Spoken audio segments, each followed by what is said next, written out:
Fala pessoal, tudo bem com vocês? Seja bem-vindo aqui a mais uma aula de temas comentados e hoje vou debater com vocês um assunto muito interessante e eu peço atenção até o final, tá? Pessoal, para quem não me conhece, sou professor de redação, vou deixar o Instagram aqui embaixo e peço para vocês também acompanharem no YouTube, se inscreverem no canal para ter acesso em primeira mão aos vídeos, tá? Pessoal, é o seguinte, diante dos acontecimentos que tivemos no início desse ano, né, na semana passada no caso, que diversos criminosos invadiram ali o Congresso, invadiram o STF, invadiram o Senado em geral e destruíram tudo, né? Surgiu alguns questionamentos para mim, né? Inclusive alunos vieram me perguntar: professor, será que o que aconteceu pode ser tema de redação?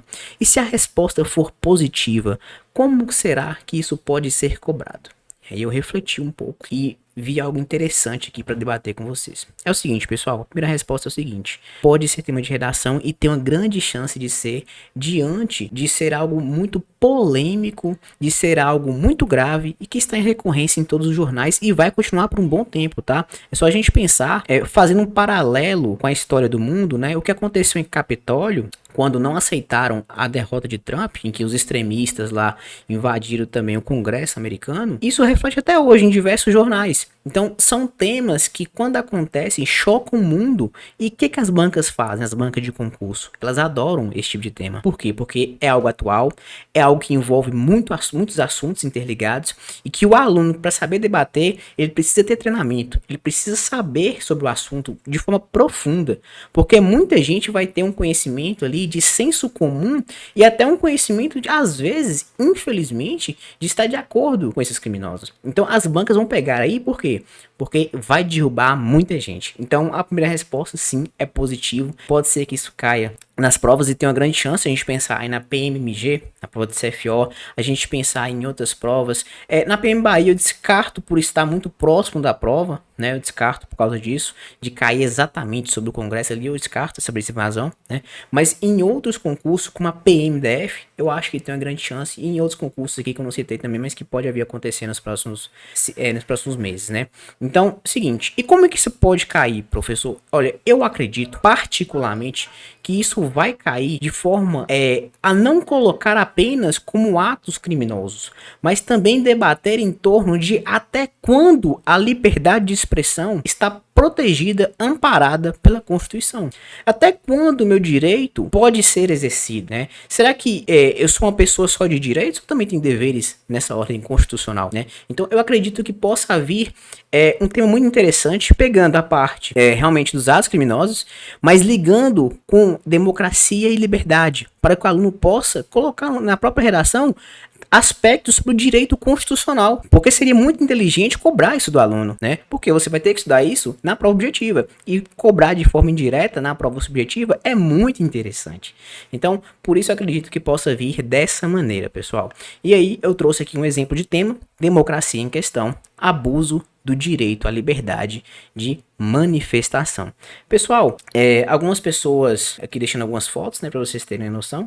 O seguinte, pessoal, peraí que eu perdi aqui. Isso. Seguinte, professor, tudo bem. Então, já que isso pode cair, né? O que você tem a dizer para nós? Pessoal, eu vou abordar aqui aspectos estritamente de redação, tá? Eu não vou abordar com vocês questões sociais estritamente. Por quê? Porque eu sei que você está vendo esse vídeo, você não quer falar sobre o fenômeno fascista, você não quer falar sobre o extremismo, você não está querendo ter esse conhecimento no momento, você quer saber como isso pode ser cobrado na redação e como você pode dialogar a respeito disso de maneira mais simples, né? E aqui, por isso que eu vou abordar com você de forma direta. Pessoal, vamos lá então, resumir aqui o que aconteceu. Essas pessoas é fruto de um movimento que vem há 1 ou 2 anos atrás, né, que demonstra que a ordem constitucional em si, né, não é aceita se não estiverem de certas regras, né. Aí começa a questionar as urnas, aí começa a questionar a própria noção de democracia, começa a questionar a própria noção se deve cumprir ou não ordens do STF. Então esse movimento não acontece desde hoje, né. Hoje teve o estopim, mas esse movimento vem sendo alimentado ao longo do tempo, né? Então isso criou nas pessoas uma ideia de que, olha, o sistema está contra nós a todo momento. Então, essas pessoas pensam, eu não posso agir de forma a aceitar isso. Então, essas pessoas, quando tiveram o resultado das eleições, né, questionaram, foram para frente de quartéis, etc., de forma a não aceitar de maneira alguma os resultados, né. E aí pensa o seguinte, tudo bem, professor, então você abordou aqui, fez um resuminho do que aconteceu, né, e que eclodiu em 8 de janeiro com a invasão do Congresso do STF e a destruição lá, né. Tudo bem. O que acontece, professor? Como é que eu posso abordar isso? Acho que é interessante o seguinte, pessoal. Vocês tentarem fazer o simples, tá? Por que eu digo fazer o simples? A redação é de 30 linhas. Se vocês quiserem abordar, por exemplo, professor, eu quero falar sobre o extremismo da direita e eu quero fazer ligação, por exemplo, com o movimento fascista, né? Eu posso fazer isso? Claro que você pode, né? Só que você recomenda que eu faça isso? Olha, numa redação eu não recomendo, porque para você realizar essa ligação e explicar na redação, porque tudo que você diz na redação você precisa explicar. Você não pode soltar um aspecto desse e pro corretor como se já tivesse aceito isso, não, você tem que explicar. Pode ficar um pouco longo demais e você não tem tantas linhas.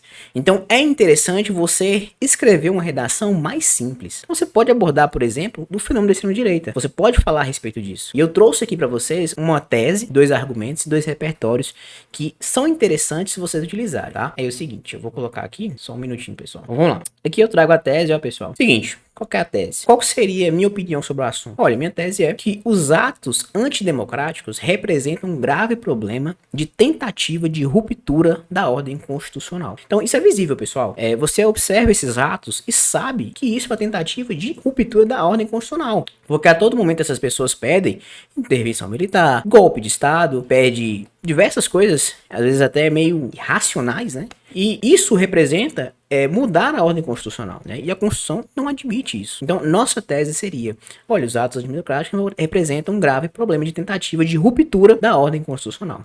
E aí, pensa comigo, a gente tem que argumentar agora para explicar nossa tese, né? Por que isso representa uma tentativa de ruptura da ordem constitucional?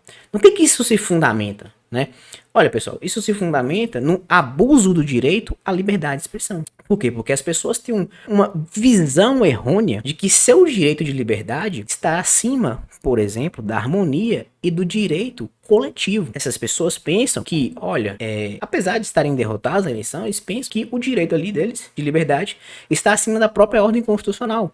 De que a liberdade de expressão, e você vê até algumas pessoas aí, alguns influencers, né, falando, não, a liberdade de expressão não é absoluta. E o que você estuda no direito constitucional? Que não é absoluta, que não existem direitos absolutos, em regra, né? Porque, por exemplo, você, como direitos absolutos, você tem, por exemplo, a não ser torturado, a não ser escravizado, você tem esse direito. Agora, a liberdade de expressão, jamais, né? Então, você tem como argumento para utilizar de que existe um abuso do direito à liberdade de expressão. Que essas pessoas pensam que suas vontades estão acima da vontade coletiva. E você vai argumentar em torno disso. Você vai colocar, olha, em primeiro plano, observa-se que existe uma parte social que acredita que a liberdade individual está acima da própria harmonia coletiva. E aí você explica, olha, isso decorre porque essas pessoas têm uma falsa noção do próprio conceito de liberdade de expressão na ordem vigente, e em decorrência disso solicitam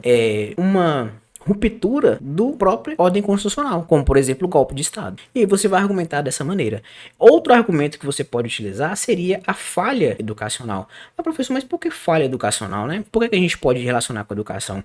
Pessoal, quando vocês estudam a respeito desse movimento, né, dessas pessoas que vão para frente de quartéis, etc., você percebe que eles vivem como se fossem uma seita, né? É o que muitos intelectuais vão chamar de dissonância cognitiva. O que seria isso aqui em termos de informais para você ter o conhecimento, né? Seria que essas pessoas, elas estão amparadas em uma rede de informações que elas só acreditam no que vem daquilo. Essas pessoas não assistem Globo, não assistem Record, SBT, nada disso. Elas recebem informações pelo Telegram, pelo WhatsApp e umas emissoras aí que gostam de passar notícias falsas. Então, nessa seita, elas vivem fora da própria realidade. Porque você vai encontrar vídeos de pessoas falando, olha, prendeu o Alexandre de Moraes. As pessoas comemoram como se aquilo fosse verdade. Por quê? Porque veio da própria rede de informações que elas acreditam fielmente. E você encontra diversos vídeos que as pessoas, inclusive as pessoas acham graça, riem disso. Inicialmente as pessoas inicialmente eu achei graça também, mas depois a gente fica pensando, pô, mas aquilo ali é um pai de família, aquilo ali é uma mãe de família, aquilo ali é uma avó, um avô. Como será que chegou a esse grau? Fruto da própria desinformação a todo instante, né? Pessoas ali que alimentam disso, sem pensar no bem-estar de quem está inserido. E a falha educacional está ligada a isso. Por quê? Porque a gente acredita que uma educação crítica impede que essa massa de pessoas se aliene dessa maneira. Porque a própria noção de educação crítica faz com que você saiba pesquisar as notícias, que você saiba dissociar o que é verdade e o que é mentira, que você saiba buscar em fontes verdadeiras, né? Então isso é uma falha educacional, né? Isso é uma própria noção de que essas pessoas fruto dessa rede ali de fake news e que as pessoas não conseguem distinguir a verdade da mentira, infelizmente, né? E o que acontece, professor? Por exemplo, eu vou fazer a prova ali de PM, caiu esse tema, eu vi algumas pessoas falando que houve omissão de policiais, da segurança pública e do exército em parte. Você acha bacana eu argumentar isso na redação? Olha, vamos lá. Houve omissão? Claro que houve. Existem vídeos aí, existem falas das autoridades demonstrando que sim, houve omissão. Você recomenda que fale isso na redação? Olha, a gente pode colocar da seguinte maneira. Criticar a própria polícia ali é interessante? É interessante. Só que criticar de uma maneira que demonstre que faltou, por exemplo, mais policiamento, que faltou uma noção, por exemplo, de estratégia para conter esses grupos criminosos. Por quê? Porque aí você traz uma noção muito mais interessante do que só criticar a polícia por omissão. Porque você vai ter que explicar que existem policiais que se associam a isso, que acreditam nisso, e vai se alongar demais. E pode ser um pouco complicado, por quê? Porque ao mesmo tempo que existem pessoas que se omitiram, existiram muitas que tentaram impedir. Só que o número não era suficiente. Não era suficiente. Então, minha recomendação, utilizem lá que o número não era suficiente, que faltou estratégia, que faltou policiamento, que faltou contingenciamento ali policial, tá? Para evitar toda essa destruição. E aqui eu trago dois repertórios. O primeiro repertório, eu inverti a ordem, pessoal, porque o segundo repertório é mais simples de explicar. Mas é o seguinte, Pedagogia do Oprimido, Paulo Freire, é a respeito da educação, que eu acho interessante vocês utilizarem. O que seria isso, né, professor? É o seguinte, nesse livro, Paulo Freire traz uma linguagem muito simples para qualquer pessoa entender. Mas ele enfatiza fortemente em todo o seu livro que a própria educação crítica, ela liberta as pessoas e promove ali uma ação de transformação social. Então essas pessoas, elas conseguem distinguir o que está nas forças de suas mãos e o que não está. Uma eleição está nas forças de suas mãos? Mudar? Ah, eu vou mudar a eleição. Eu vou mudar. Olha, se você não é candidato, dificilmente. Você é um voto, você pode influenciar as pessoas, mas você vai aceitar o resultado daquilo ali. Você sabe que não consegue mudar isso ali. Porque qualquer forma de mudar a sua vontade é golpe de Estado e a própria Constituição não tolera isso. A própria noção de democracia não tolera isso. Então, a educação de Paulo Freire na Pedagogia do Oprimido é uma educação que está inserida no próprio conceito de liberdade, de saber utilizar os seus aparatos, de saber distinguir o que a pessoa pode ou não pode fazer, o que é útil ou não é útil na sua vida. Então, é muito interessante esse livro, porque Paulo Freire toda hora enfatiza que os indivíduos estão presos no sistema educacional em que eles só aprendem.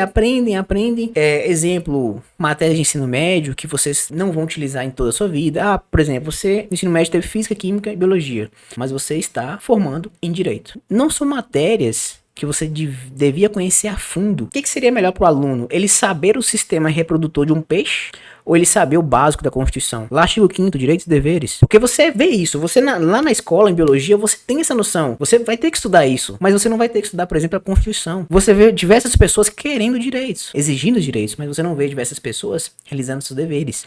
Então, a própria noção de Paulo Freire é o quê? Olha, nós temos que ser instrumentos de transformação na nossa própria vida. E o próprio sistema educacional tem que promover isso. A gente tem que estudar assuntos que possam adicionar nas nossas vidas e excluir ou diminuir aqueles que nós não iremos utilizar. Então, é muito interessante você utilizar isso na redação, que você poderia realizar uma associação entre essa falha educacional e o que o Paulo Freire pensa sobre esse próprio sistema educacional que não tem educação crítica, que, por exemplo, poderia ensinar as pessoas o artigo 5º da Constituição Federal, mas que não ensinam, mas ensinam, por exemplo, sistema reprodutor dos peixes, algo que está totalmente fora do campo ali de visão prática, né? E o segundo repertório seria o paradoxo da tolerância. Não sei se vocês têm conhecimento, mas é um paradoxo da tolerância, é de um, se não me engano, polonês, não trouxe o nome aqui, mas é bem assim.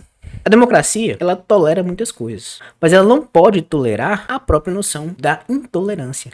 Porque nesse paradoxo, essas pessoas que são intolerantes, elas tendem a se alimentar cada vez mais. E essa intolerância pode vir a ter como fruto a própria noção de destruição da democracia. E a democracia não pode tolerar isso. Então, esse é o paradoxo da tolerância. Porque se a democracia tudo tolerar, pode existir movimentos que querem a destruição da própria democracia. Então, deve existir, igual eu falei com vocês, movimentos saudáveis, manifestações saudáveis, mas que não pedem o próprio fim da democracia, a própria noção do golpe de Estado. E vocês podem utilizar isso na redação. Esse paradoxo de tolerância é muito interessante vocês realizarem a ligação desse abuso do direito à liberdade de expressão com a própria noção do paradoxo de tolerância. Por quê? Porque as pessoas, ao terem uma noção errada sobre liberdade de expressão, como direito absoluto, como uma noção também de ter manifestações que provocam a destruição do próprio Estado, a democracia não pode tolerar isso, senão provoca o paradoxo da tolerância, senão provoca a própria destruição da democracia. Então, muito interessante você